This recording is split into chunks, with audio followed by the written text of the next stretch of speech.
પ્રદેશ 24 ગુજરાતીમાં હું ડૉક્ટર મૌલી રાવલ આપનું હાર્દિક સ્વાગત કરું છું।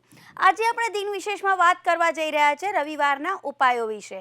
જી દર્શક મિત્રો, સૂર્ય એ ગ્રહોનો રાજા છે અને રવિવાર ઉપર સૂર્ય ગ્રહનું આધિપત્ય છે। જો આપણું આત્મબળ મજબૂત હોય ને તો મનુષ્ય પોતાની જિંદગીની અંદર જે પણ કંઈ ઈચ્છે ને મેળવી શકે છે। હવે આપણને એક પ્રશ્ન થાય કે રવિવારે આપણે એવું તો શું કરીએ કે સૂર્ય ભગવાનને આપણે રીઝવી શકીએ? જી, તો આનો બહુ સરળ ઉપાય છે। આ દિવસે બની શકે ને તો તમે ઉપવાસ કરો, એ પણ મીઠું નહીં ખાવાનું। અને જો છતાં આપને કોઈ બીમારી હોય અને આપ જમ્યા વગર ન રહી શકતા હોય તો આપે ફક્ત આદિત્ય હૃદય સ્તોત્રનો પાઠ કરવો।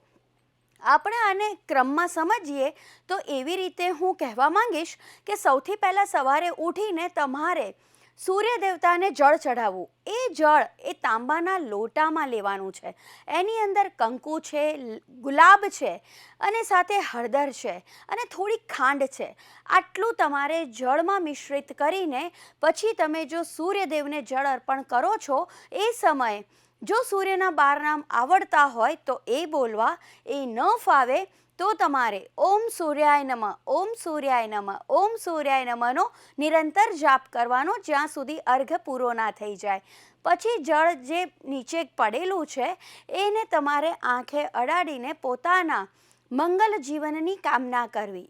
આ સિવાય આપણે સૂર્ય એટલે કે રવિવારે શું કરશું તો આદિત્ય હૃદય સ્તોત્રનો પાઠ આપણે સૂર્ય દેવતાની સાક્ષીએ કરીશું અને આનાથી તમારા જીવનમાં 4 રવિવારમાં જ એટલો બદલાવ આવશે કે તમારા જીવનમાં ઘણા બધા પરિવર્તનોના સાક્ષી તમે બનશો।